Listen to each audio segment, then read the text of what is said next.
What is up, everyone? Welcome to another episode of the Jimmy Oaks podcast, brought to you by Talk to Me Nice Studios. And this is once again a weekly podcast that we do exclusively for the patrons, you guys listening right now. So we usually have a special guest. Sometimes we don't. Actually, no. We have no. We just do what we do and have fun here. But today we got a special guest. We have Brian Hona. We're getting you right in here. Want to say what's up, Hona? What's up, guys? Thank you for having me in. Yeah, get Jimmy. close to that mic. Am I not close? Yeah, we're gonna be yelling at you the whole damn time. I got to make out with you guys. I'll just picture Make that out with the microphone. Pause. That's it. You can stick to the mic. Stick to the mic. But if you guys don't know, We're on the mic, guys. so Hona is a long time family member at this point, friend, and he's a corresponding link to all of this, which is really funny. It really is. Honestly. You guys have heard us talk about your name have come up in the Probably podcast. the founding member, and he's just like, I want to take founding he's member. integral. This boy's name's on it. He deserves all the credit. We've just known each other for a and very long time. an impressionable time too. Like more than just length in time, like an important part of our lives. Density. Yes. Yeah. So we're going to talk a little about that, but I guess we always start off kind of talk about the weekend, whatever, whatnot. So last podcast was another podcast with the boys. We're just bullshitting, doing our things, answering questions from you guys. And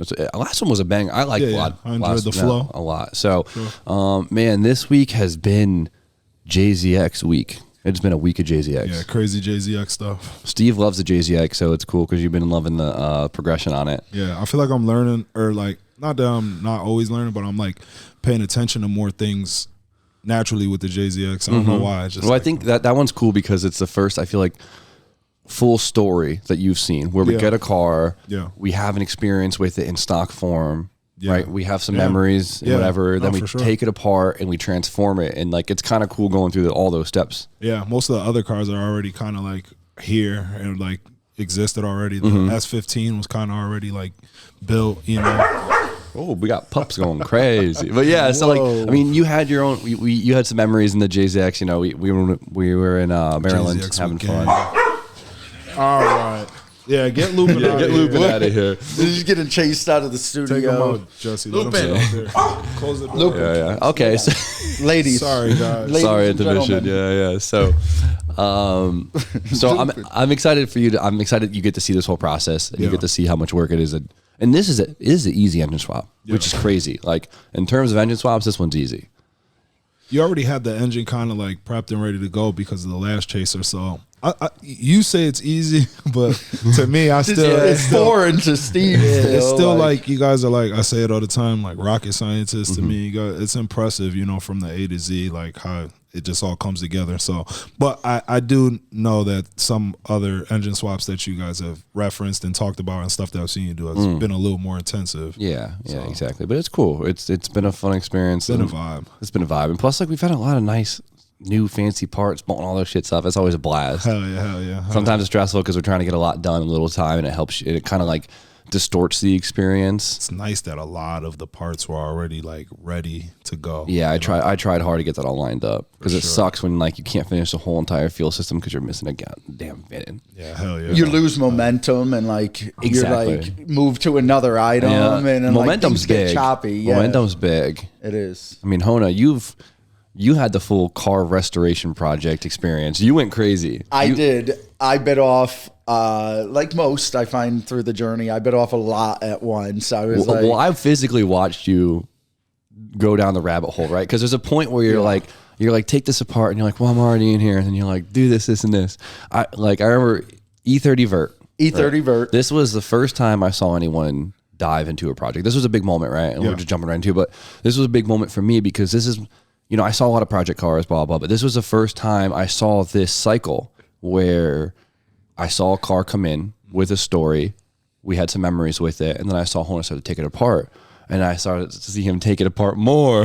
And I started to see him acquire parts. And like, this isn't the whole journey. So let me, this is crazy. But like, so pre-context, fuck it, we'll talk about Hona from here. My first job was at a bike shop, right? And this bike shop was owned by Brian Hona himself. Yeah. The bike barn. The bike barn. The bike barn. Happened to be in Wallingford too. Yep. It's Right funny up the because street, right up the actually. street because I've never my whole childhood Wallingford's a town over. Never had any excuse to come here. You know how like all your parents do their chores in like one town and they just kind of stick to that town. Never went to Wallingford. I randomly get this job in Wallingford and now I just haven't left ever since. Yeah. But Good to you. Yeah, for real. I had that same journey because I grew up in the same town as Jimmy, and it's only a town over. I never had any experience. I bought a business, and like everything is in Wallingford now. I never came to Wallingford. Well, just because when Fran got the shop out here, but besides that, where I'm from, it's like stay away from there. So You don't go to Wallingford. yeah, go to stay Wallingford. away. That's off. and that's a whole different story. But so right, Hona buys this bike shop because your bicycles in general was your life. Yeah, Everything bicycles have been since I was a little kid. I mean, my dad was like big into cycling, big into like those vintage style sports. and then you were doing anywhere from road biking to mountain biking to fixed gear to everything. Everything. I fell in love with it. My first job was in a bike shop way before I'm supposed to have a job. I'm cutting up Child labor, boxes, like learning, getting my hands greasy. Well, in their going offense, home. you were probably the size of a grown ass male man when you were 100%. fucking Were you 11. were you a big kid? I can imagine you're a big guy now. So I you're was always a big guy. Yeah. I was a 10-pound baby. I was over a 10-pound Damn, baby. your poor, so- Your poor mom. no wonder why you were the last child. the only last like Good on this. no, the knives were good. They cut it out. Oh my god! So you've always been a very I call you entrepreneur, right? So you were doing businesses, whatever. So you open a bike shop Yep. after so a couple of other businesses. I had a couple right? other businesses. The story of buying the bike shop was literally 2 days. I walked into a bike shop. Nobody offered me help. I was looking for something simple. The guy shows up like an hour in and was like, "What's up?" And I'm like, "I need a tube." We start talking, and like within 3 days, I'm like, "I'll buy the place." So I buy this shop. I have no clue what I'm doing. I'm way too young. Yeah, hold on. We were just talking about this earlier. How old were you when you bought that bike shop? 23 or 4 years old. Really? So you were that 24 young? years, Because when yeah. I was 16, when you're a teenager, anyone Well, how old slightly. are you? Where are you? How old are you now? I'm 27 now. So That's you're- the crazy thing about it. 27. So you're 7 years. So I hired you when you were 16 and a half. So that means Yeah. I was 23 or 24. It's nuts. And like, it's funny because when you're a teenager, like anyone slightly older than you just feels like an old man. Yeah, And especially so- if there's a business owner. You're like, But it's pretty crazy, like thinking about it, like you 23, 24 years old running a whole ass fucking, because it was a business. It Yeah. wasn't just like no hole in the wall. It was a beautiful shop. I give you props for that. It had a lot of years of history. It had gone through a bunch of hands and never really gotten the love it needed. But the original owner was the landlord, and he carried this energy that gave it some like hope and inspiration. And I was like, there's a legacy here. Like, I'll continue it. yeah, like this is something that I'm going to pour my soul into. There's so much to talk. So I'm trying to like build some type of foundation here on the podcast that's like, and while also being relevant, but it all ties in so much, right? So you had young business owner, crazy. Now thinking about that's nuts. Like being the things that the accounts that you did, whatever. Now thinking about, wow, my mind's a little blown. Impressive. Right. You hired me, this fucking 16-year-old kid, right? It was so funny. I was looking for my first job, right? Because I finally had my like first car. I just got, like when you forget your first car, you have to get your first job. That's just how it goes, right? yeah, things are gonna start costing money. Everything gets expensive. Now you have a liability, right? And so you guys know I got my first Saturn. My stepdad was going to scrap it, or my mom's boyfriend at the time was going to scrap it. I got it for free, fix it up, boom. Now I got to pay for insurance if I need a job. It. And so BMX at the time was my everything. Like my life was BMX, and so Bikes. like I was like trying to think what I should do, and I think like I think you actually reached out to me. It was like during the week. It was like it was when I was looking, and I got like a Facebook message from Hona. Yep. And he was just like, "Hey, come down. I want to like." Totally in the dark, or you guys had some sort of. There's a link. There's a link. So this was a funny thing at the time, and this is my perspective. You could always change it. I was young. I forget a lot of stuff, but like I think you were just like, okay, who's the most known BMX kid around 100%. here? Yeah. So whoever I asked, I said, who is the person that everybody is drawn to? And they said 3 names. You were in the name. And I was like, wait, he lives in Cheshire? I didn't think I knew Jimmy. I was like, first time meeting or whatever. So I think I hit you up online. I was like, hey, you want a job? I didn't even know how to hire back then, so I'm sure it was something like, "Yo, you ride, literally. BMX, and brings your bike by." And I was like, "No way, this guy just hit me up to get a job. This is crazy." So I drove down there, and you're like, "You hand me a piece of paper, and you're like, just fill out what you know." And I'm like, "What do you mean?" He's just like, literally, just fill it. Like, you wanted to know that I was mechanically inclined, yes. But instead of just being like, "Hey, take this bike apart for me real quick," it was just like, write down what you've done. And I'm sitting here, I was like, "Well, I've done everything with bikes." You're like, "Well, write it down." And I was like, "Okay." Rebuilt entire bicycles multiple times. And you're like, no, be more specific. And I was just like, unbolted this part and this. I remember that. Like, so that's exactly. And I still do that stuff today. Like, even when I'm hiring now or whatever, I knew right away you knew what you were talking about mechanically. Like, you showed interest in that. But did you have the discipline to have a job? And like, if you can sit there and formalize that on a piece of paper real quick, and like, that's okay. That's sneaky. I didn't see that aspect of it. That is like, if you can do that, trick. That was definitely it. Because if you're just sitting there like, I don't know, dude, like, just give me a fucking job. It's like, get the fuck out of here. Yeah, there's too many people that know about bikes, but they don't want to do it. And like, unfortunately, it's not working on all your dreams every day. No, like, for sure. Hybrids, like people who haven't ridden their bikes. But I just like years. fucking wrenching, dude. Yeah. You caught on so quick. Jimmy's bike was so bad. So bad. So I was bad. fucking broke as fuck. And Jimmy was broke. My family doesn't have money. Like, my mom always made sure we had what we need, but we don't come from. I'm pretty sure you left like first or second day with pedals, grips. Yeah. Like, Well, I was like, the hand-me-down. I was the hand-me-down guy, right? Thank Yeah. God for Adam LZ, because Adam would give me like his pedals and his grips and shit, like when they were worn down, or like even Jake, my best friend, like same thing. Like, shout out. Like, I was the hand-me-down ass motherfucker. Yeah. And so like Hona helped. Working at the bike shop obviously helped a lot on that one. But. Yeah, well, and it ended up as an amazing thing. And look at the journey we've kind of gone through. Well, it's funny. It's crazy. Like, I mean, I worked there for like 3 years. I think it was 3 years. Yeah, that makes sense. Yeah, about 3 years. And wow, there's so much we could talk about that, because so much stemmed from that, right? Because like I would say probably from 16 to like 21 is probably your most impressionable years. Yeah, like those are big ones. Big ones, because like up to 16, it's like a foundation of personality, whatever. And then after that, you like pick your journey in life, almost like you rewrite your brain right there. And so like being around BMX and just like, you gave me a lot of responsibilities at that bike shop. Way too much. I had no clue what I was doing. Now thinking about it being like an 18-year-old, like I couldn't imagine trusting an 18-year-old doing what we were doing. And like, I don't think we did it bad half the time. I actually think we killed it. Yeah. Like, you guys don't know how lucky I was to have you, Jake, even RJ, Mike. RJ would dabble in. Yeah, you came in after Mike Hayes, Yep. and you guys kind of worked together. Shout out to Mikey. But you picked up on wrenching right away, because you came in. I, of course, not knowing what I was doing, needed to hire somebody after I had like 3 weeks worth of work. So Wow, I was that could have gone so bad. oh, I didn't even so think bad. Like, yeah, because you were young. We were all young. yeah, we were so young. And we were whipping motherfucking bikes out that spot. The first 3 years, we were whipping fucking bikes. We were moving bikes. The first Christmas, we moved 74 units. Bro, he used to make me talk to customers, and I was so awkward, bro. I used to be terrified of customers. Yeah. And I'd be like, like now thinking about it, like if I was to do that now, I'd be like, yo, just buy this, like this thing's sick. Yeah. But at the time, I remember being like terrified of people. People would walk in and be like, social anxiety. go. And I would be like, you might like this one. And they're like, why would I like it? And I'm like, it's got a good derailleur. Take it. Like, You were super conservative on getting people to spend their money, because you would. I felt bad. He does. I feel he bad. Really I was still picky. do.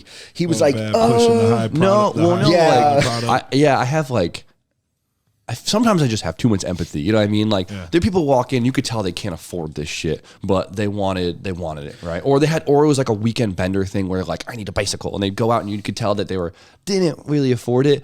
And I was the kid that was like, I don't like, you don't have to buy this high model. And then like, but now thinking about it, like they were there for something, you know what I mean? Yeah. But 100%. But that actually changed so much with how I ran the bike shop. I don't even know if you realize that, but like, I didn't know what I was doing. First of all, I never owned retail.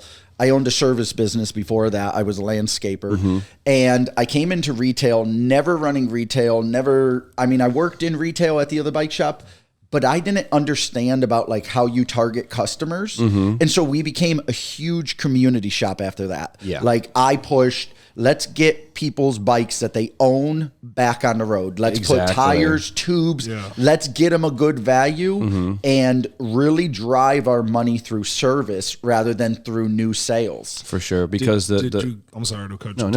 Did you guys have like stock, like inventory of like actual like hella bikes in the shop? Hell yeah. He always had that place stocked up.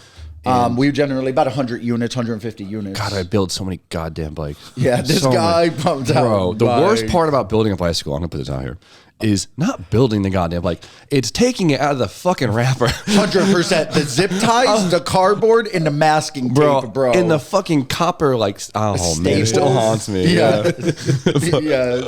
But that's so funny. I mean, like, there's so much we can just dabble into, and like, I could do a whole series talking about the bike shop. But so here, your first business was landscaping, right? Yep. And that's where you met Brian Hall. That is where I met Brian Hall. Broccoli was introduced to me. So did you meet Brian first? Or you meet his sister first? Because you're now married to his sister. Let's just put that out there. Yeah. So you're Brian Hall's brother-in-law. I'm by the way. Brian We never. Hall's let's put that. We didn't even put. We should have started with that. Yeah, legitimately, the spelling.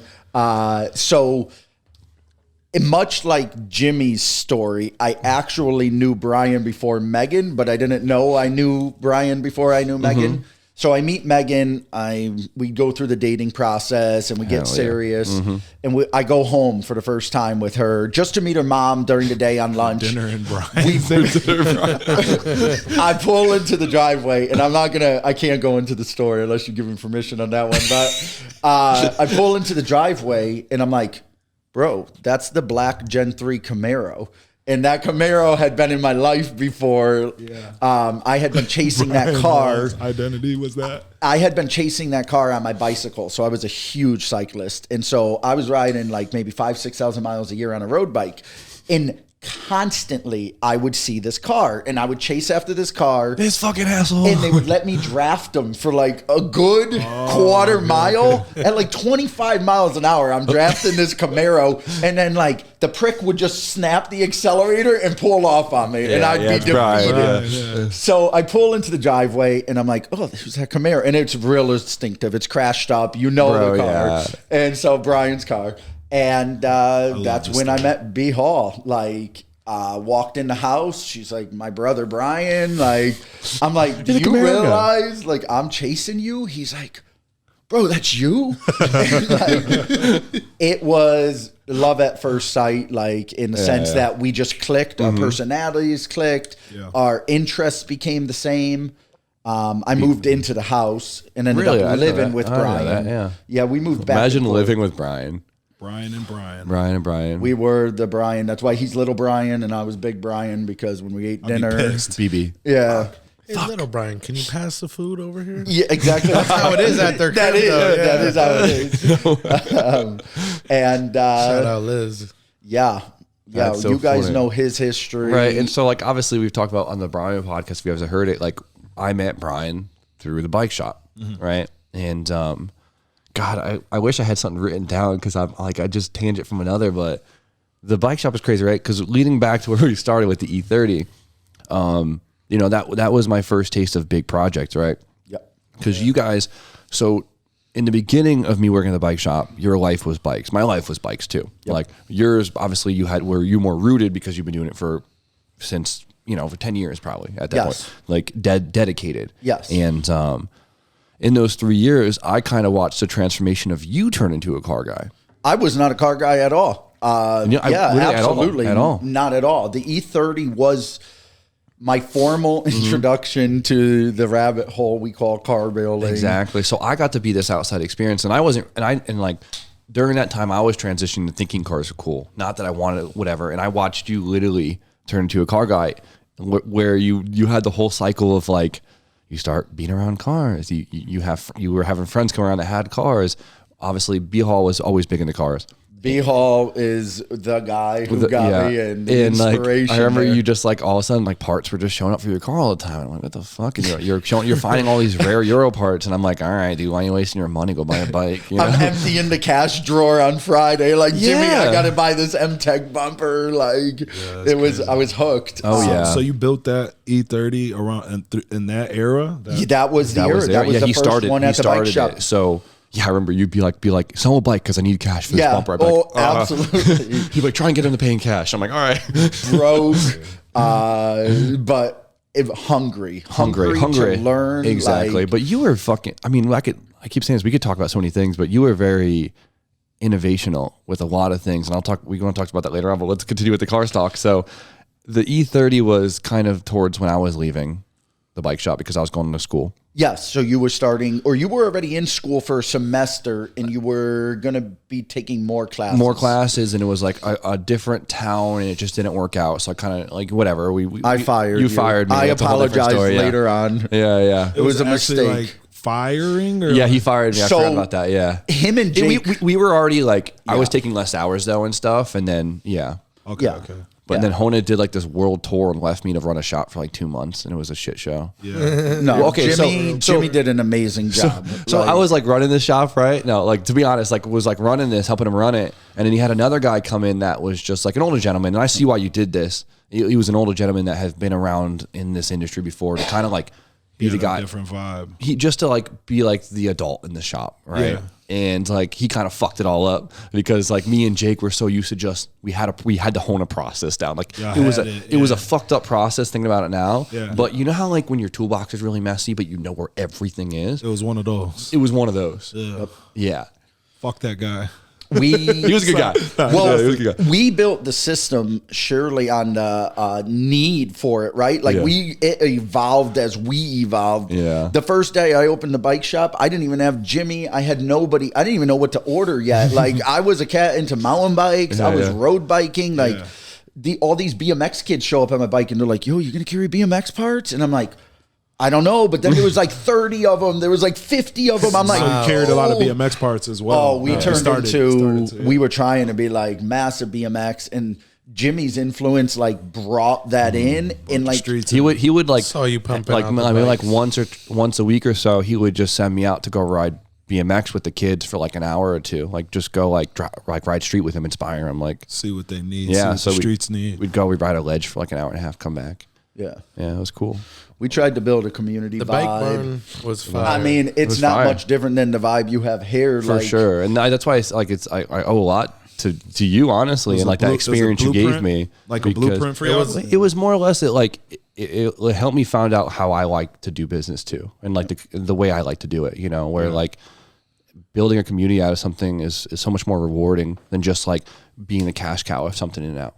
Yeah. Oh, I mean, ultimately, I got rid of the business. It was making no money. Yeah. But if some people all the time are like, "Oh, was that a big regret you have?" And like, absolutely not. The community I got to build is with me for the rest of my life. Yeah.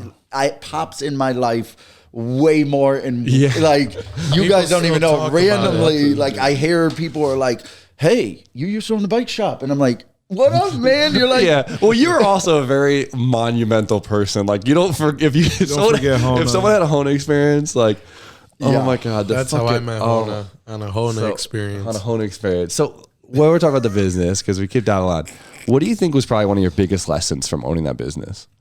Being a young business owner, right? Because you got in at like 23, 24, you got out probably at 27, 28, 20, no, like probably 29-ish, right? 28, 29.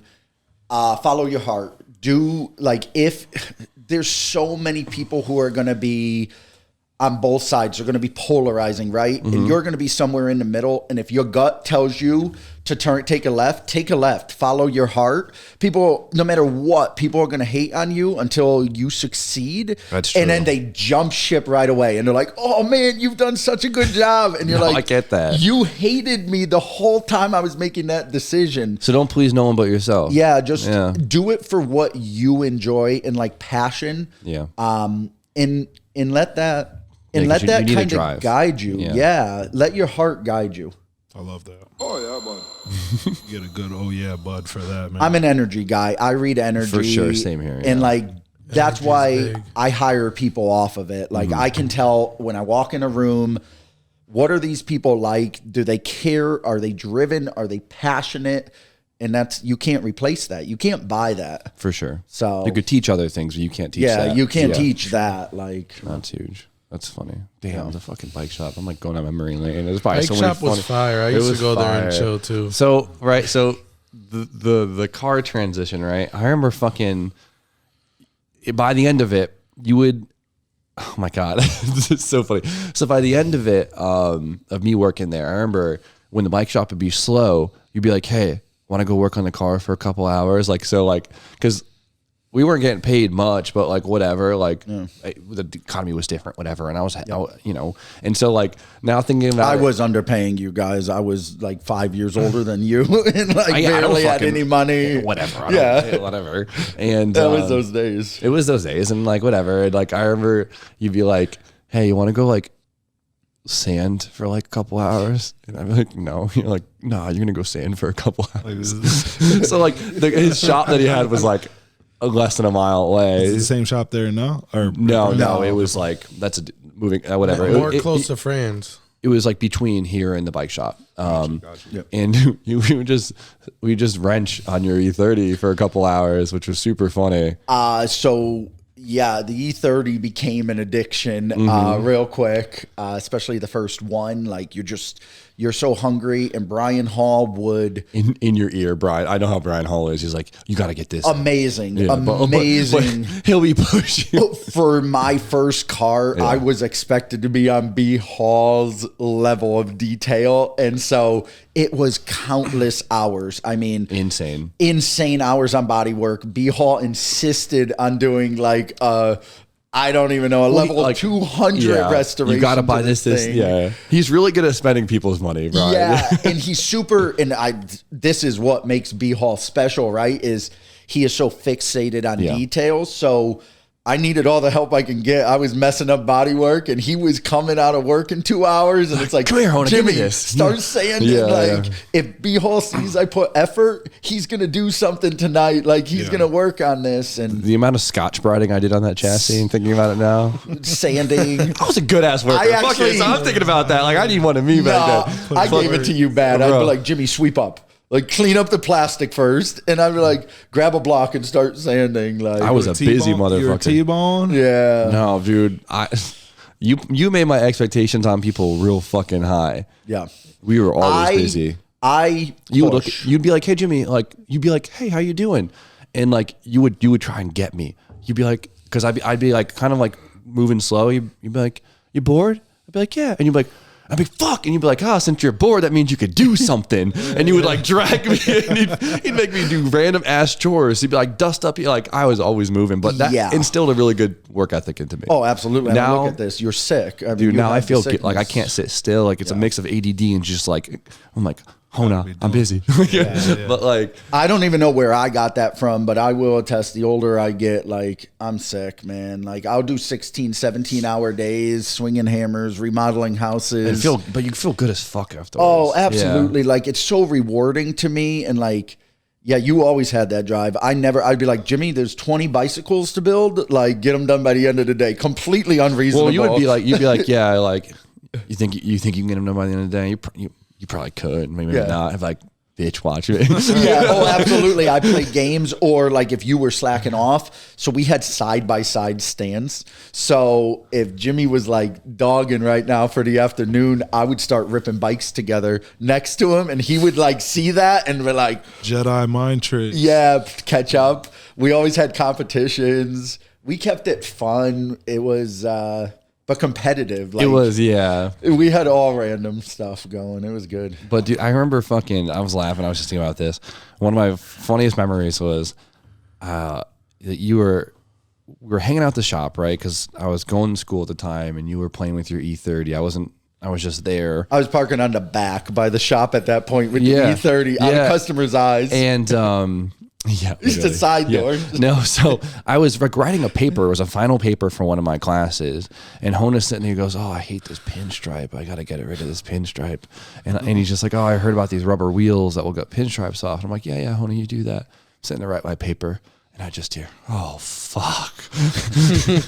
And I look over, and Hona like burnt slightly through the clear by using the rubber wheel too aggressively, and he's just like, "I gotta paint the whole fucking car." That was it. That was the moment that everything changed. I watched that. It was just like, Yep. Yeah. Brian Hall, I'm fairly certain, told me to not touch it. He was like, do not touch this car. We walked into, I own a 91 BMW E30 M-Tech. Mm-hmm. We walked into it. We never knew we were buying that car. And like when Brian Hall was there, when we went out to lunch, we selected the car, like figured out the car. He was there through the whole process. So it was his baby as much as mine. Well, you knew exactly what you wanted too. I wanted an E30. Yeah.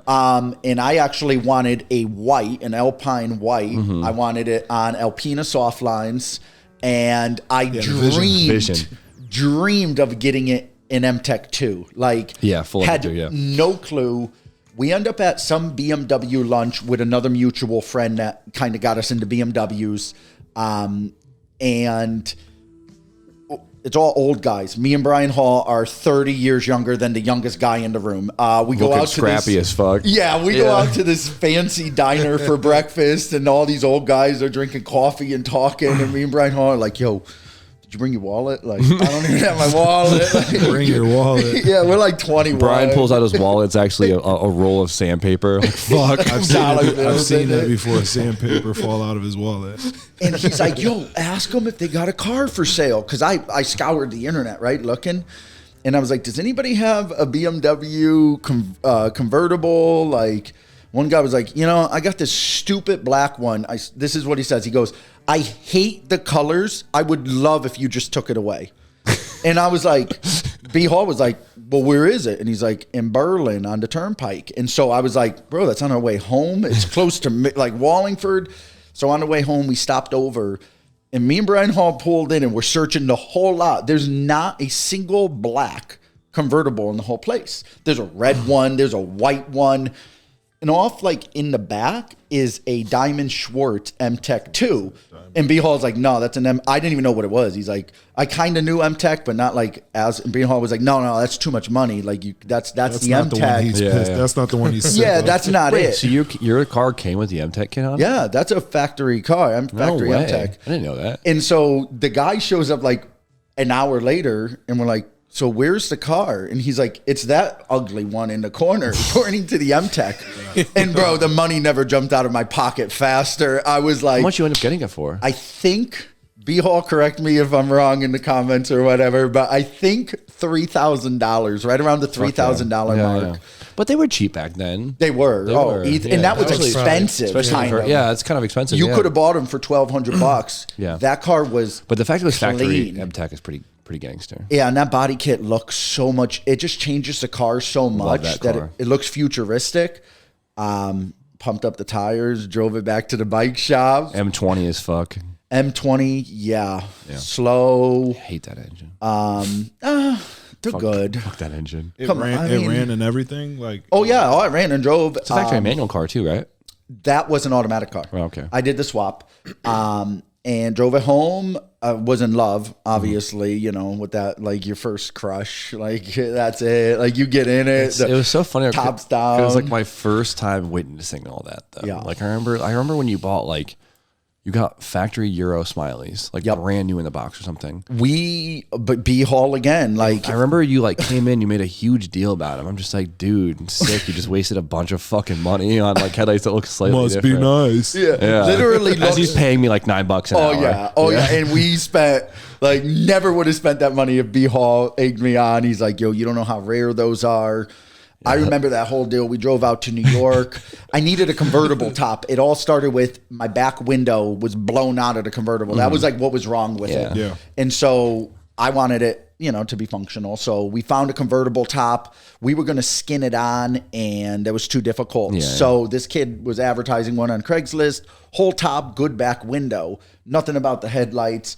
We show up, and the kid tells me the price, and it was more than I wanted to pay for the top. But he was like, kind of like he was stuck. He was hard on that price. And so I'm like, you got any other E30 parts? And he's like, oh, I got these headlights. This is like OEM, blah, blah, blah, blah, blah. These are Euro. Oh, there's so much money. And B Hall like jumped in, knew the lingo, knew the language, was like, oh, they were brand new in the box. So the kid names a price. I want to say he wanted like $800 for the top, $1,200 for the lights, which was fair back then. Like, I feel like that was expensive. Like, he was a spoiled kid. He had like 5 E30s and like every Euro part you can ever ask for in this beautiful Long Island estate.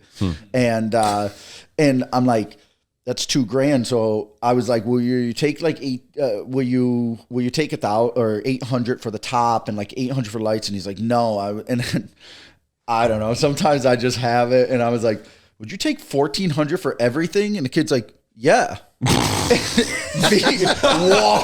out on that kid. You're just looking like, bro. Me and B Hall laughed so hard on the way home, bro. Some people just, oh my God, that's they just funny. didn't have it. And like, you were just fucking with them. Yeah, and we got it. European, with like, math attacks. Smoked. That's funny. Headlights.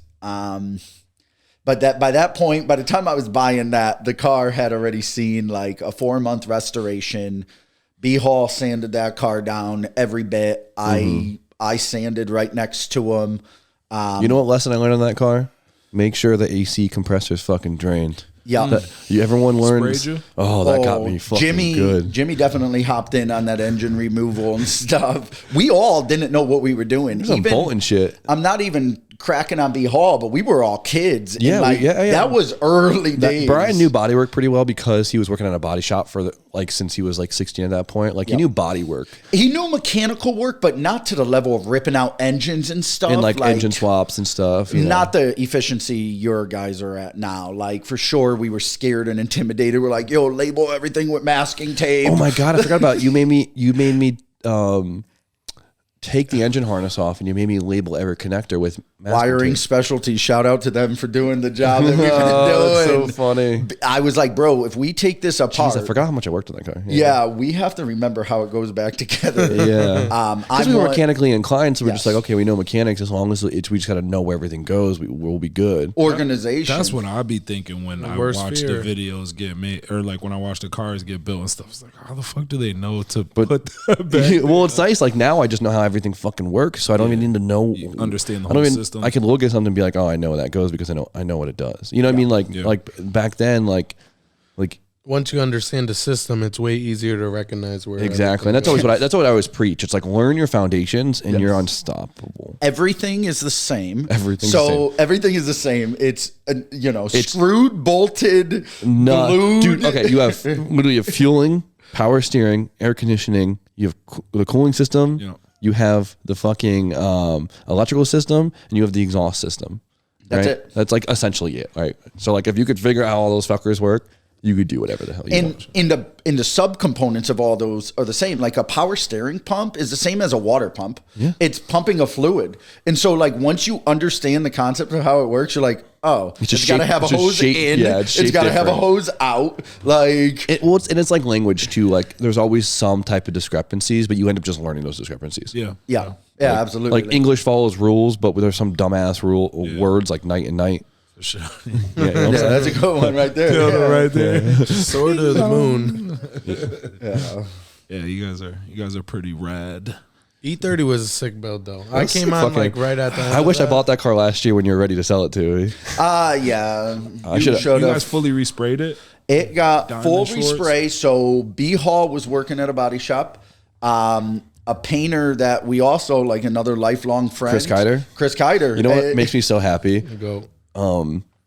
Chris Kiter has only painted parts for one car. Yep. And it's for my E30. Is it? Yeah. And that's just a funny coincidence. He painted more for that car. So Nolan's car, I think maybe Zach sprayed that at B&R. I think is who sprayed that, right? Zach sprayed that. I think Kiter came in on it though. Yeah, too. Kiter was in on Jimmy. All of our paint.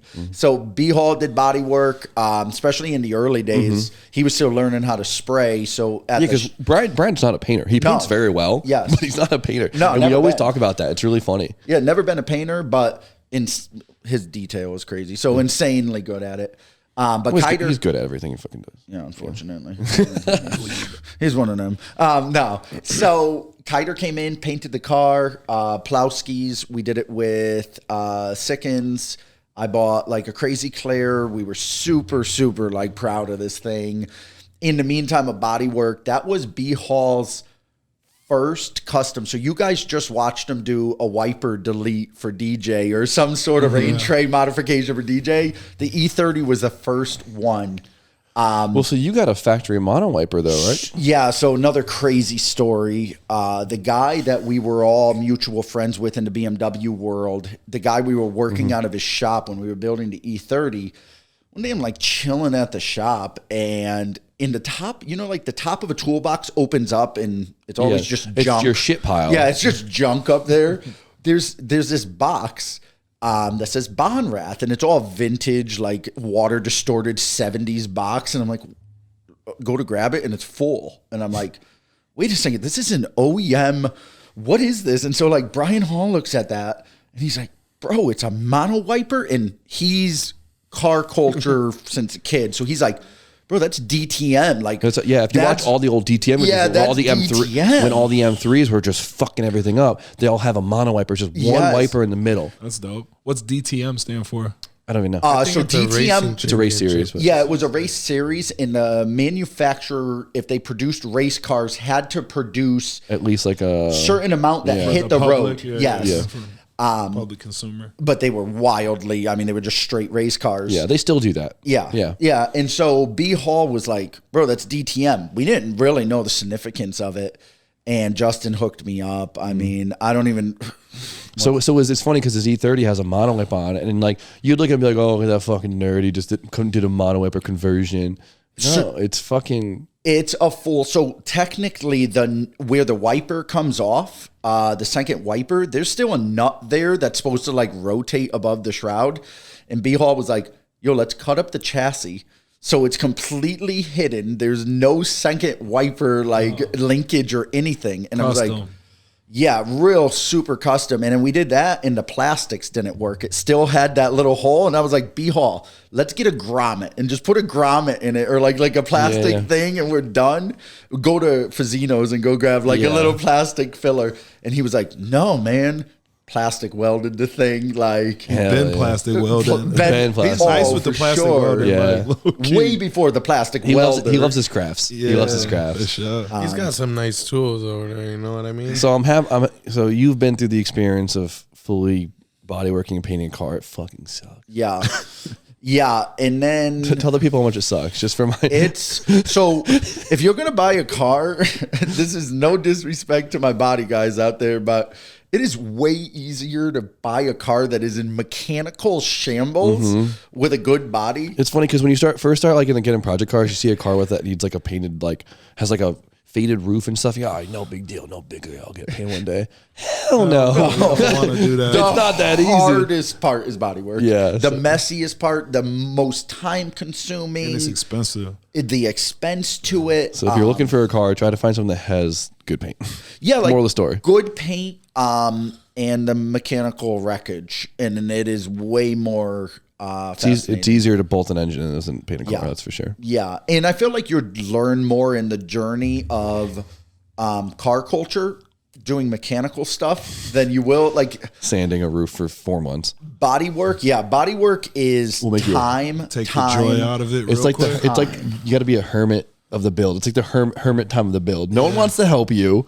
You fucking make a mess out of everything. The whole shop is ruined. Everybody's Ruined. car. You're washing everybody's car. Nobody wants to talk to you the whole time. They're like, bro, you make noise. All you do is make noise. Yeah. Like, mess and noise. It always smells like chemicals. yeah, Like, it's just not the fun part. Hire a body shop, but so, no. yeah, so if you want a project car, guys, go buy a car that's blown the fuck up that has good paint. Yeah. That'll be a Yeah. good experience. paint. And That's don't a- scratch that paint swap in the engine. Once you swap all the mechanical stuff, then key your car and fix it. Like learn how to do that part. Be a man. Be a man. Key your a car man. and fix Your it. car, Yeah. that's it. But no, it's fun. It's been a journey with that body work. Oh, man. The E30 is still up here in Connecticut, right? In your barn. E30, we just picked got up the mounted. wheels. Yeah, just got What happened? What'd you do? Last Your tires? time I was in town, I took Jesse out to the pig rig. We're on a nice little cruise right around maybe 3 miles from home. Come through the airport through the Yes Bends. And I got not even spicy, not Drift Boy spicy, but I gave it a little bit extra acceleration. And all of a sudden I'm like, man, the car feels loose. I'm like, did I pick up something on my tire? And it was like, Yeah, flat tire. You disregard the fact that morning you went on like an 80-mile drive, like through the so- whole coast. So yeah, I did. So Some there, owner shit. You gotta let me hold that down for a week. I just need experience because It's I got in the garage. I got the dealer plate now. It's in the garage at all times. We got the dealer plate, so, yeah, so you you've been slap it on there, you've been yeah. fake plating that Thing thing for is years. fun. Oh, I don't even want to say Stay it on safe, air. my friends. Yeah, on air. Yeah, we've been fake plating that thing, but I only get honestly about 2,000 miles on it a year. Yeah. I try to get something, an oil change. My challenge is get yourself to need an oil change by the end of the season. Word. Keep it nice, keep it parked. Drop it off. Focuses right now are just in a different position. For sure. Can you So that talk about- cars can be. Tell us what it has right now. Oh, so later on in that journey, I ended up swapping it. You didn't work at the shop when the car was. Time out. 'cause That you- tells into the whole other story. So after the E30, what'd you have? Yeah, I thought you were there for the The BAV. BAV. I was That shit was hard. I was there. Iconic. I was there when you got the BAV and you show up to the bike shop and it had a smashed in quarter panel. You're absolutely. Jake Zorn was working for Yeah. me because Jake took over. Shout out to Jake Zorn. Jimmy's I was there. nightmare. I don't think I was working, but I was No, there. you would stop by. You pulled in with the BAV and it thing was smashed. You're like, it was an old race car. I was like, good, leave it that way. It's fucked. Jake Zorn is the up, one who beat up. found that car. Shout out to Jake Did he? Zorn. Yeah, 100%. It just came to me. Jake is the one who hooked me up with that car 100%. Even drove me to Middletown to pick it up. Yeah. Middletown? Jake found it on Craigslist and was like, "Oh, So tell me what it is. Tell me It was a 72 BMW Bavaria. It was $500. It was like a big sedan. It was like a 70s BMW sedan. It's the four-door version of what most would know as a Batmobile. So the E9. Like a 5 Series, pretty much. Yeah, it was a predecessor to the 5 Series. And Jake turned me on. Talk about a total turd. That car was. I paid $500 for it. Bro, I like thinking about it now. That thing couldn't look more fucked up while still being able to drive. So I bought it because I drove it home. It shouldn't have driven home. It definitely shouldn't have driven home. But we got it home and it was hammered. So you finished your E30 at this point, right? Finished, had a still the M20 in it, right? E30 was done, had an M20 stroker. So I did an E to I stroker. It was a 325i. I did it at a super at a bottom end with an I head. So it was a 2.7 liter at that point. So much work for nothing. Absolutely nothing. Maybe slightly better noise. Fuck the whole MC, like that whole generation of engines. Yeah, Like, a whole lot. Someone's gonna be so mad at me because there's a cult following with it. I don't fuck with this single cam. No, if you're gonna put a turbo, nothing is gonna make it that It's just exciting. not worth it. No, it makes me mad because the E30s accept the 24 valves so well, like the E36 engine. I'm just Yeah. like, get that fucking thing out. Even NA, you have the toys on it with the turbo, and you did No, mine's super not turbo, but Oh, it's not. No, I that thought was- you no, turboed that car. my E36 yeah. is turboed. But okay, so you're like, okay, I just finished this fucking time for another project, right? So you get I this was car. hooked. You get this car. I get this and- end and I bring it back to the bike shop. Let's press the repeat button. B Hall shows up. So the bike shop was the hub, like the Oaks Garage. Mm-hmm. End of the day, everybody rolled through. So when they got off of It was work, right off of Main Street. You know, yeah, on the main road, everybody showed up. I had a computer, I had drinks, we were just the spot. Bikes were part of the central culture. I feel like bikes and cars were integral to each other. For sure. And they still are, obviously. So you get your first freedoms on a bike, and then you get your license, and you're ultimately you get, free. And then you get this mix of creative expansion. while also express tying yourself. in mechanics. It's all like this one tie, right? Yeah, it all works. You're mechanic. It's mechanical driven. So I get it back to the bike shop, and B Hall shows up at the end of the day. And you guys know the way B Hall does it because he hasn't changed. I love him. He goes on it. He instantly is like, "What the fuck did you buy?" Like this thing is garbage. Yeah, if you want to get your heart broken, have Brian instantly look at a car you just bought. Yeah, like you're so pumped on it. I drove this vintage BMW home, like, and he's like, "Bro, there's 6 inches of Bondo on the back." Like, Dude, you know how many cars I've bought? I said, B-Hall, don't fucking tell me anything. yeah. Like, so many times. As soon as I get back, you just you see his face every time. He's just. It's the work. He views it like he just views it as how much work he's gonna have to do. Yeah. So he's like, I don't know. And I start pitching to him. Like what I want to do with it. And B Hall, like, We gotta come up with a name for this. So they have this term called pro walk, right? Where BMX riders or we'll call skateboarders, whatever, you pull up to like a spot and you call all the tricks you would do. Like, I totally fucking bar spin ice that shit. Like, and then you'd like walk away and never do it. It's called like the pro walk. Yeah. You'd walk through whatever, talk your shit. There's gotta be a term for that when like you buy a new car and you're like, I'm gonna fucking just put a supercharger on it. I'm gonna put a kit on it easy. Yeah.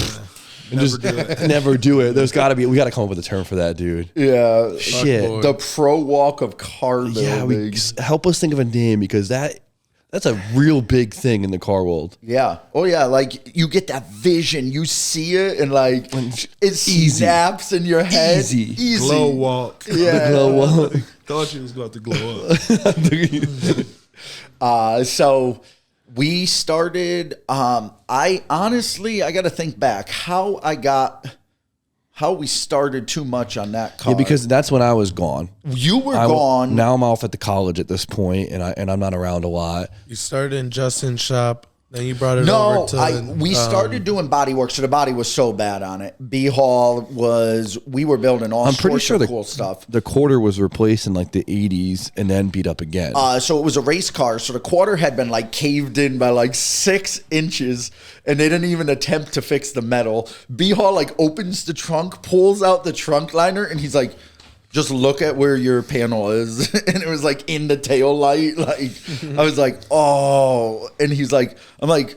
So the deal with B Hall is you got to be a self starter, and B Hall will always help. He's like down to help anybody. That's the best way to put it. You have to Show the prove that initiative you're first. interested. He ain't gonna just do it for you, right? And so I'm pretty sure I went to it with like a crowbar or a flat bar, and I just started banging out Bondo. And And he's like, Behol's "All right, game on." "What are you doing?" And that was it. Like sandpaper. I might as well bought stock in DuPont sandpaper and like body products at that point.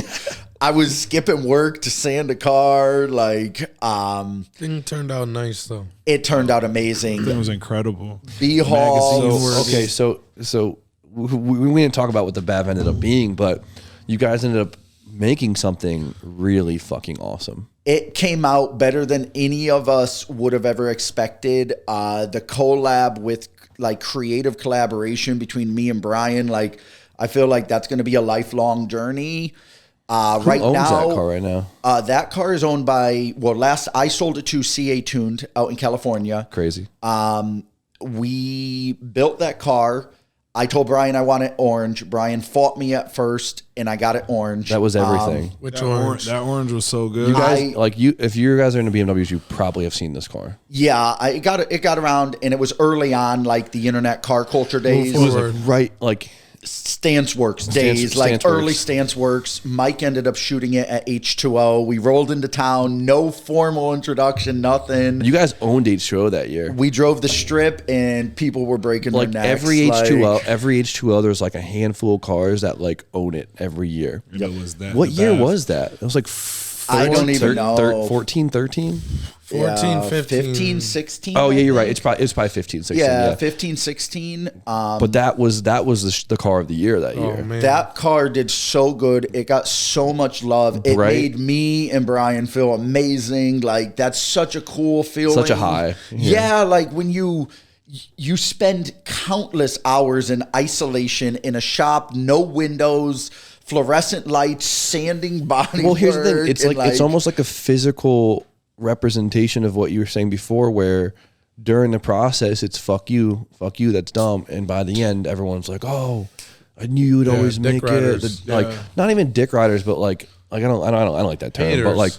but it's just like when you win, it's like, oh no, Everybody wants to easy, be on your side. easy. Not even like be on your side type shit, but it's like they see you and they're just like, yeah, I know you had it. I in always you. You had knew this you the would. whole I always time. You knew had this you the whole would. time. Yeah. Yeah. So yeah, that's what we got. We turned out that car was bagged. I wanted it low. B Hall wanted it lower. So he like I told you that story when we first loaded my fucking first car together. Yeah. When we fucking- he's like 6 inches more, and you're like, Brian, it's not even drivable, and he's like, lower. I don't care. Like, Yeah, he had the stance game before stance was a thing. I don't He think I got to killed see it. that. Well, that was car in like person. the Volkswagen. So like, I feel like old school Volkswagen styling was like the lower the rocker, the better.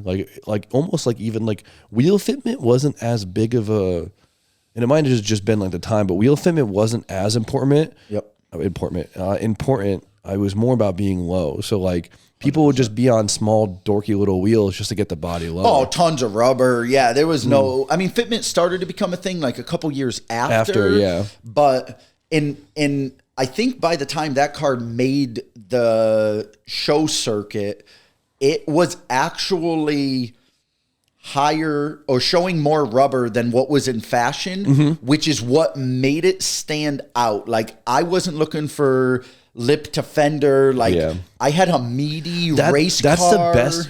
It's so funny. That car I like had the best fitment while also having the worst fitment at the same time. I don't know what it is. 100%. Like if you see that car, you're But like, so nice. you look at that and you're like, God, that fucking looks so good, but it had the dumbest fitment, but it just worked so well. It Why was does so that weird. work? I don't know. Like it's just So when looks we like a brought toy it car. to California, we brought it to a BMW show in LA. I believe we're right outside LA. Me and Brian Hall trailers that car. CA Tune invites us out to this show.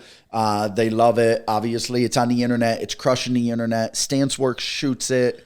And we get out there and like people's reaction to it were like, if this car was built in 1972 in the stance culture was a thing, that's the this best. is what it That's- would be. That's the best way to put it. I never thought about it. It was like Period, vintage correct. if you were if you were a fucking boy. hot boy in the 70s, That's what it would have been. that is what it that's was. the fucking, that makes sense now. Yes. That's why. New Direction Motorsports. I always liked that vibe right there. Facts, right So Let's do some merch. Okay, so here's the thing. At this point, the bike shop's not going under, but you're pushing away from it. Yes. The passion isn't as extreme where it needs to be because you need to have extreme passion to run that. Yes. And you almost maybe attempt the endeavor of running a shop, right? So I never really asked about that. It was almost half a hobby, half a real thing. that's what it was. So the hobby started turning into a vision, maybe. a vision. I'm definitely in entrepreneurial sets. I'm a visionary. I like to learn. I like to be educated, and so going into automobiles from bike was like the next level of mechanical learning. And so when I started New Direction, it was surely out of my DMs back in the day were blowing up. Yeah, people were just hitting you up. Yo, people were just hitting me up like, Yo, hey, I can could we do get something work with this. done? And so I looked at Brian. I was like, bro, like, let's start doing this. We got a better shop. We figured that out. And at the beginning, it was me and Brian just And doing our that's thing. the shop that Brian now has. That is still the original shop. So you found this shop, and you guys like were doing side jobs here and there. We were doing quite a few side jobs in the beginning. I mean, stuff that was not exciting. A lot of fender rolling, actually. Brian Hall was like fender rolling every Volkswagen in the Tri-Town. And frame notching. Frame notching. Bree Hall was like taking a whole saw to your car, clearing your axles. It was an amazing thing. We started like picking up, decorating. I'm one of those people. I'm always busy. I'm just a busybody. So if we didn't have a brake job, I was sweeping, painting, fixing, organizing. But that's how you have to be, like, especially being a small business owner. If you're not that way, it's not going to work. No, you wear every hat. You wear every hat, and you wear it large. Yeah, I haven't figured out a way to like be well laid off. You know, to be able to like just sub everything out, like good luck. Like I've never figured that out yet. No, you put on whatever hat it takes, and there was a lot of excitement. There was a lot of pride. There was a lot of commitment to rebuilding that same. So kind of at the same time I transitioned out of the bike shop, there was a change in culture, and so instead of everybody coming to the bike shop every day and like this community feel, everybody kind of went off on their own and like grew up and got cell phones and social media and cars and like I missed that community. And so New Direction was like, dude, let's build a loft upstairs. Let's get this community vibe going. Like everybody come over to the shop at the end of the day.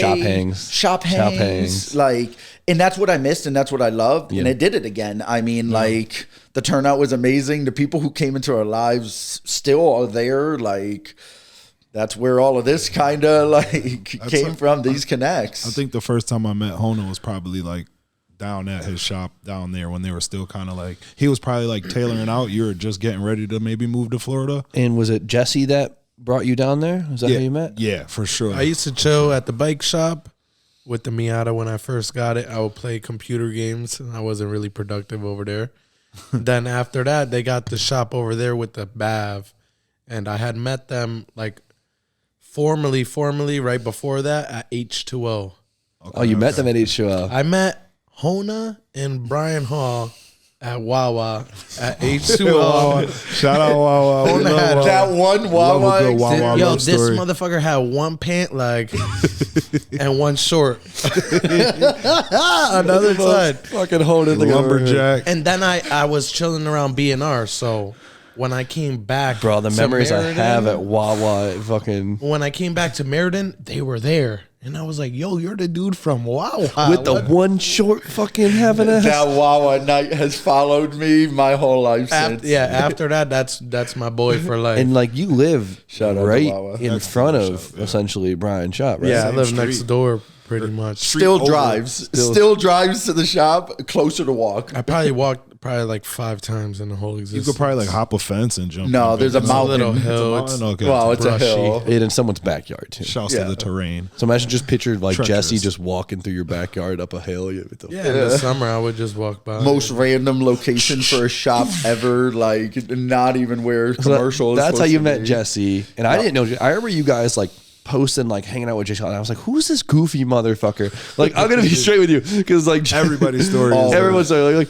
you were hanging out with them a lot. And this was when I was like not hanging out with you guys. You were at school for the most part. I was at It school. was like quick, like if anything, we connected on a smaller level, but you were more at school. Yeah. I was So, always at school. Yeah. And then I just see you hanging out with them. And I'm like, what the fuck? Who is this kid? Whatever. The guy with a blue Miata. Blue Miata, dumb camper looking goofy as fuck all the time, having a good time. Lowest Miata. Lowest like, Miata. One of the Crazy. first times that I was like chilling with them, B Hall has it on his like feed.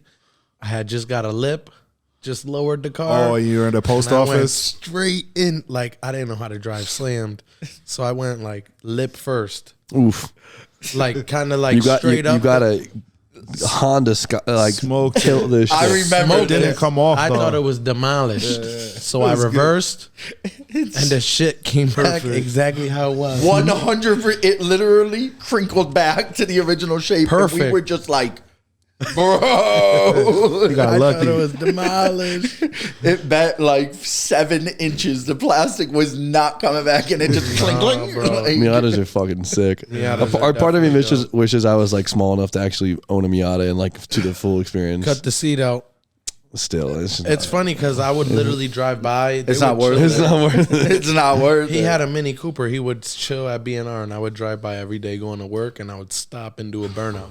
So they just you knew were that me. kid. Yeah, the guy who did a burnout. He was that in guy their for sure. shop. Yeah. Every day, lunchtime. It's like would you're come by, Not a little burnout though either. and you're No. screaming, and the whole time they're screaming at you to stop, but you think they're like pumped. The cops. like, One yeah. time, No. the cops were like right behind me, and they didn't even care. But I lit it up bad. We were going, no, and he thought we were egging That's him what I'm saying. on. I was Yeah. like, yeah. He was like, why? Jesse's that kid. Yeah. Then I pulled in. The cop was like, "Yo, just don't do that." B&R, shout outs to B&R. Like a lot of our inspiration came from that, like way early days. That's the motorcycle. That's like the motorcycle right next to the motorcycle spot over here, right? No, in No, Meriden next to the Meriden. post office. Oh, okay, I'm tripping. the most dangerous intersection, like Center Street and Pratt. Yeah, I know. Across that from the street, Carabetas. Yeah, right. The video, headquarters. it looked like you was pulling out of the post office, but that was pulling out of B&R. Yeah. Pulling, into Into there. B&R. Oh, okay. So that's how Stevie ended up hanging around at that shop, not because you really give a fuck about cars at all, just because of the people. Yeah, because I came with Jesse. They're good peoples. His energy, I clicked with you right away. Yeah, Like me and Hona hit it off. I trusted Steve. Well, like, it makes sense, right? 'Cause energy exchange Me and was there. Hona one and the same. For sure. And we Very hit it off similar. quick too. Immediately, yeah. It is funny. Brothers from another mother, for sure. Capricorn brother, too. Yeah, Capricorn. I just feel like our energy aligns well. Like For sure. Steve is real. Like I like real people. So like if you give me that energy, and you're not cocky about it, like, and you want to learn, like that's the energy we spin around. Mm-hmm. Like if you want to learn, I want to teach. Like I'm excited to bring that to people. So Expand Steve your has always horizons. been like That's my boy. out in the distance with like knowledge on this stuff, but like the first one to be like, yo, what's that? Like Yeah, this was Jigs the Flyer day too, because Hona always called you Jigs. I said, why the fuck is he like? Who's Jigs? still to this day, if you pull open the phone, Jigs is yeah, the call. That's it. Hona's OG, for Yeah. sure. Jigs. You guys That's don't it. know Jigs. That's so funny. We talked about Jigs. Yeah, for sure. We got The some whole more. podcast. We got some more Jigs to talk about. Yeah, Can got we, some more stuff. Can you tell us what? So when you traded the whatever it was, the Bavaria, for parts also for the E30. Could you tell us what So- Friendly has in it? So we make it out to California. They offer to buy the car, whatever. I make the deal at like 1:00 in the morning in a dark hotel room. Super creepy setup, but they're like, we want your car. And I'm like, will US 50 swap my E30? Like, because this guy's been bragging that he has like an 80,000 mile engine, blah, blah, blah, blah, blah. I wasn't deep enough into like engine swaps back in the day to be like, yeah, I'll buy an S50. So I'm like, wait, you have an engine. You want my car. Like, can we make a cash split deal for an engine swap? So that goes down. I ship the car out to California. They keep the Bavaria. The whole road trip turned into a journey for me and B Hall. So we leave LA with a whole different car. We leave LA with one of CA Tune's cars that's heading down to a BMW manufacturer, aftermarket part manufacturer in Atlanta.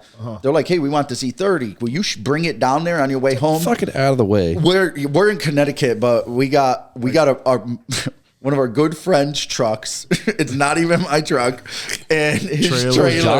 Was that Josh's truck? Richie. Richie. Gas Richie's wasn't that Bought his expensive. truck like 3 months. Shout out to Richie.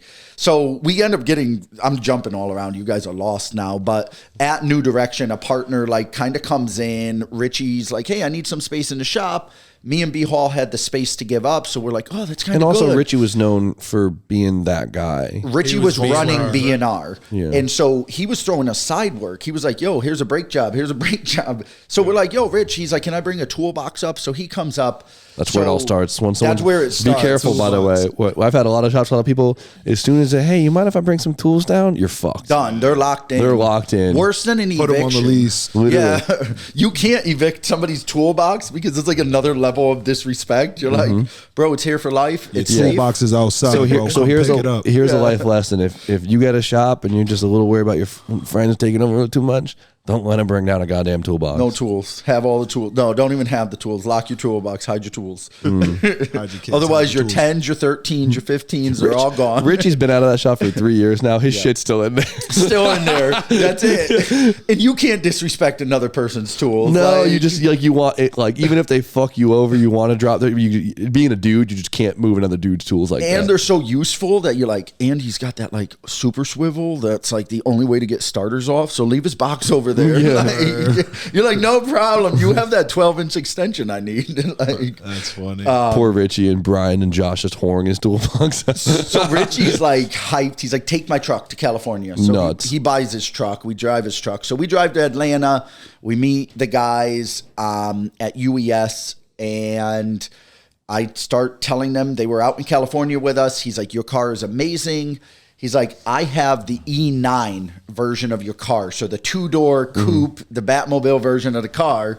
I want you guys to restore it. No way. So that was like Another job. another job for New Direction. And now this was like a ground up restoration for New Direction. Hold on, did you make that name because the spinoff of Nude Erection, or is that just come after the fact? So I don't know. never caught that. No, I so you never caught that? that got brought to me by somebody in the industry, somebody you guys have been chatting with. Will Fisher over at Bag Riders. I think his last name is Fisher. Shout out to him.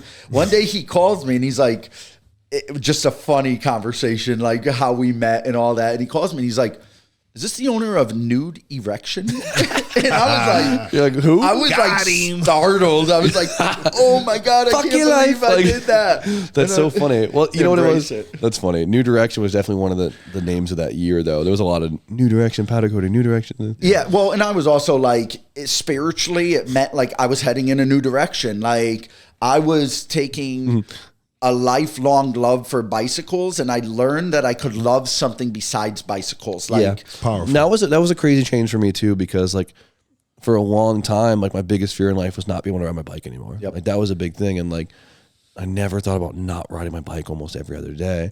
And when you make that transition to like, wow, I can actually love something else. Yeah. it fucks with your head. yeah, well, you're worried about giving up on bikes. You're Yeah. like, bro, if I drive a car and I'm not like 100% a bike guy, am I like cheating? Yeah, our mind plays Is this that trick like- like it's almost like failure. But it's like, Yeah, well, what no, were you exactly. going to do? Ride this till you're 90, or how far can you go It with was like it was almost like Yeah. rejuvenating, because I was just like, you get older and your body it becomes more of a toll, and like responsibilities make it harder, and like insurance. insurance, like getting in the cars was almost like this like relief, almost like this mental relief, like wow, there's more. Yeah. Yeah, for me, exactly Yeah. what it was. Like, so I could be fascinated by mechanical things, like, again, like in a new light. Like, there was so many new things to learn, and like, New direction. yeah, and so like, I don't know. Wait, so I never heard about the E9 restoration. So did you guys take that project on? So the E9, so me and Brian Hall, we hang out in Atlanta, have a great time in Atlanta. I bet. fucking bet. The gentleman, he owns a bunch of businesses. He's an entrepreneur. One of them is a BMW parts company, and he's got CNC machines. Takes us around, takes us out to lunch. Yeah, and your brain, because you're Mr. Businessman. Yeah. your brain's like ping, ping, ping, ping, ping, ping. Yeah, Like, yeah. that's just the way it works with me. And so I'm like, E9 on the trailer to Connecticut. Goes in my garage. We never hear from the guy. I mean, we're talking months. I have A long time. a long time. Now, on the way up, I've never saw that car. you You're might missing have out. you might have seen it, was but blue. like blue in my. That thing was a beaut. This is after I fired Jimmy. There was a period we were a little distant, I guess, and so no, you were in school. To was be in honest, school, you were yeah. in school, so you were gone. So yeah, it was just parked in my garage, and our deal was, once again, I bartered parts to be shipped to CA Tuned, so that when they swapped the motor, it would have their clutch, short shift kit, strut bars, a bunch of performance bushings, yeah. like random stuff they sold. So I'm like, okay, give us this much cash plus the parts, and we'll restore your car. On the way up, like, me and Brian looks at the car and he's like, this thing is gone. Like, this thing needs $100,000 restoration. There's no panels on this car. They're rusted completely out. But the car owned or belonged to a gentleman that meant something to the BMW community. He was like an ambassador to the BMW community or something along that line. And so everybody wanted to keep this car alive. Like it meant something to the community. So the guy was like, listen, I want it restored. And then he ghosted me. And so literally there's 6-7 months that me and B Hall are talking back and forth. Bad. I've never seen that before. And we're like, bro, do you own an E9? Like, did I get a free E9? Like, it's parked in my garage. It got that bad. It got that bad. Like, I never heard from the guy, but it wasn't bad for me, but I'm not trying to steal anybody's car. So I'm like, bro, but the guy's never called me. He's not calling me back. I'm calling the guy. There's no communication. And then one day I get a call and it's like, transport will be at your house tomorrow. I'm taking the E9. And that's the end of it. I pulled it out on the street, pumped up the tires. Was there like bitterness behind it or like? No. The gentleman, we were young and dumb, and we were taking on a restoration on an actual vintage BMW E9. It wasn't a CSL car, but it was still a car that, when finished, was probably worth $50,000. And me and B Hall had no business spraying a car in a dirt parking lot at that point. You were overly ambitious on taking that. Yeah, I mean, I can imagine like that whole trip happened so fast, right? You got so much love for the BAV. You just drove around. You met all these major companies. You got your dick gassed up heavily. Like, I'm a big shot now. Yeah, I'm a big shot now, Oh, for motherfucker. sure. Yeah. I mean, the guy who walked up to me. Hell yeah, I'll restore that car. That was a testament to how good of the work that you guys did on the BAV, though. People were freaking when that made it to BAV Fest in out LA. Like, we're talking at that point, people that I respected, like the old cats in the industry, were like, man, that's a sharp looking car. Everything, it was funny. I feel like it's like almost kind of like the Blue S15, where like it was very simple, but it just had the right colors and like the right aura. Like yeah, because it wasn't anything like, if you think about it, like I'm not saying like disrespecting your work, but it wasn't anything crazy. It was simplistic. It was the most simple car, but keeping it simple is what made it work. Amazing. I mean, mean, the color was, you couldn't have picked a better color for that car. I don't know why. You just couldn't be a better color. it had a brown interior, the worst looking interior you could have made for a car. Like, no mad disrespect to the BMW guys over there. Public transportation looking ass. Yeah, it was just basic 70 seats, horribly uncomfortable. Did you guys redo the interior or no? No, like, had these massive headrests in it, and like people freaked out about the interior. The only thing I did was pulled the headrest and put a duck shifter on the shifter of it. You remember the duck head? The duck was fire. Yes. That was the only two modifications where we pulled the headrest out. We took plastic grommets and put them in the hole and cleaned it with Lexol. That's what I'm saying. That's the funny thing. Like, sometimes simplistic is just beautiful. Yeah. And like, it's just Less is more. less is more. What was that orange? What was that color? Do you remember the color code? So it's supposed to be Inca orange. It's not Inca orange. It's actually closer to a Mopar orange. Yeah. Now that you say that, like, yeah. It's closer to a Mopar orange. It was we had a good relationship with a paint store here, and I brought him something to paint match. I wanted Inca orange, and it was like way more red. And I wanted vibrancy, so I was like, I want it brighter. So like, I brought him something, and when they camera shot it, that's what we got. We got that color. We ran with it. We were like, this is so loud, like, it's not gonna work. Let it bark. I bet B Hall was pissed. I can imagine him hating that. No, I'll tell you when he fell in love. He sprayed the door jams. B Hall sprayed the door jams. We prepped it, doors off. Yeah. Sprayed the jams. This is it right here? That's it. If you type in orange Bavaria BMW, the images, the first thing that pops up is Brian Holmes. Yeah, that's that famous photo, yeah. Yeah, stance work shoot.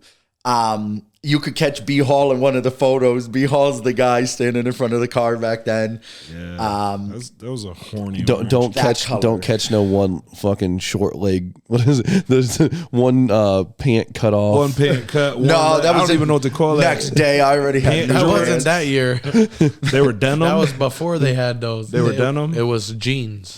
Denim jean jort.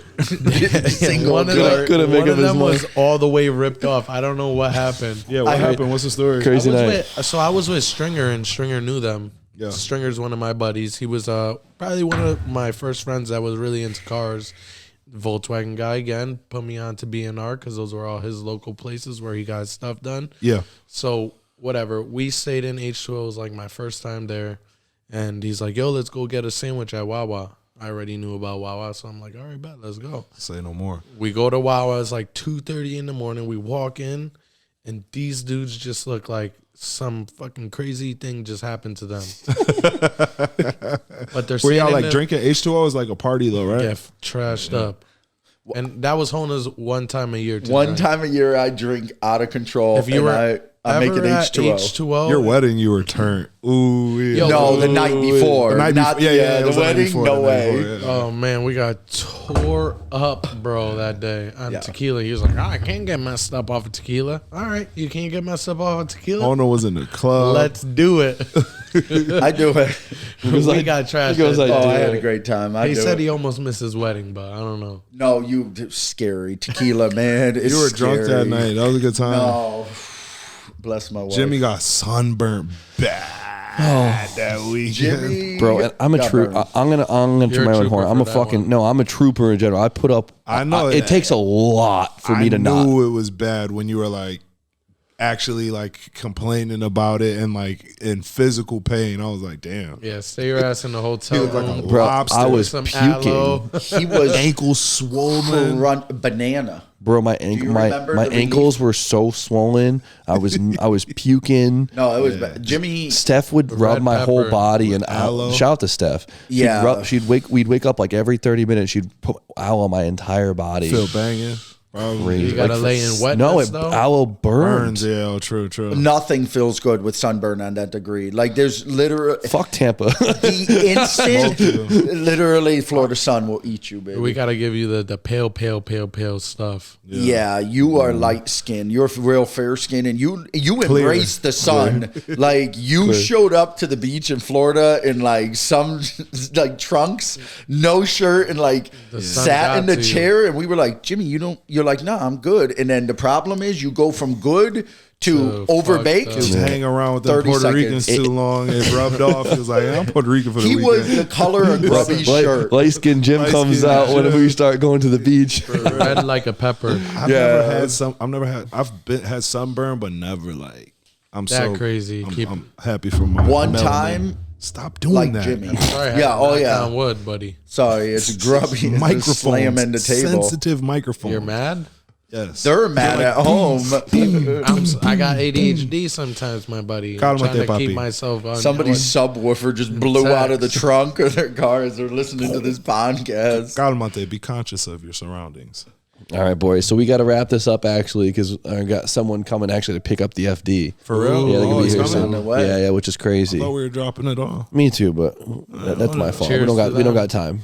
Got no time for that. We don't got time. Drop For the that. bags off. Prioritize the time. Yeah, but it's good. All right, perfect. Well, we had an hour and Yeah. 20 minutes. Hell This yeah. was dope. Hona, you're welcome back anytime You you're in town. guys, Yeah, this is the foundation. We're getting all the foundation episodes out of the way. Godfather. Just so all this these. is an amazing setup. Like Thank you, podcasting man. is crazy. We just need some RGB and some like fancy. We're gonna stuff. get some more eye candy in here. Facts. It works. It works functionally as the office as it is. But for the podcast like aspect of it, we could probably get a little Could more. juice it up a little bit. I'm excited for like the off season. We could put a little bit more time into stuff like this. Winter time, I think we're gonna have some time to just you know, Yeah, because Interior decorating. it's been busy lately in the Bro. most beautiful way. it's been bad. Oh, it's beautiful. in Shout out the new Connecticut. drop. Sold out today. Oh, true. fucking sold out. fucking Yeah. nuts. Double up. To everybody who bought, like, Yeah. thank you. You guys, Sure. made this. It is Supporting it. unbelievable. Yeah. I'm still like in awe by it. Like it might hit me on Monday when we start packing it, but like right now They flew. they flew, and that like We came, we saw, and we conquered. it's amazing from so many different perspectives, right? One, from a business perspective, Yeah. it's great, right? Because we took a risk on this one. Two, from a support perspective, right? Just seeing so many people just incredible. fuck with you, Yeah. like that is amazing. And three, from a creative perspective, because we had fun with these, you know, like from the promo to the actual design and just like putting the vibe out there. Yeah. We had a vibe and just like, and it's a little kind of, they're a little more out there than the average YouTube merch design. Yeah, for sure. We're breaking molds and stuff. Use your I like to believe. imagination. You know what I mean? I thought it was very creative and I know that the Dragon was like on point, but like I feel like once all the guys kind of hyped it up even more, like the Dragon was like. But going outside the box, the box is as equally as exciting. It's a little scary sometimes because you don't know how it's going to be received. I'm glad that everybody is, receiving a new. It's fun when people get it too, because it sucks when like you're hyped on something, someone just doesn't get it. You know what I mean? I feel like included the animals, like that's something like big right now. People love animals. Projecting energy, because we looked at that. We had that design, and we are like, "What the fuck? No, we need more energy too. What's the energy? We have a motherfucking dragon." And then it just spiraled out from there. Yeah, it worked out. We got more shit to do, but Hona, I cannot be wait. Amazing. Civic is Hona, thank you so much for coming on, dude. Thank you guys for listening. Come back. You're all over the world, but come back please soon. We miss you. We love having you, and I hope you guys love the taste of Hona here. Thank you, guys. Hona's the man. Thank you for listening. Thank you for supporting. We'll get your ass back on here too. Back. Get the mood Alex set, Jones. so when we reference Hona, they now know. So thank you guys for listening to another episode of the Jimmy Oaks podcast, brought to you by Talk Studios. Meant for you guys, the Patreons, and I'm Shot. Let's have a good night. Let's have a good night. Good weekend, Happy 4th of July, everybody. Cheers. Happy 4th. Peace. Drink responsibly. That bump real quick.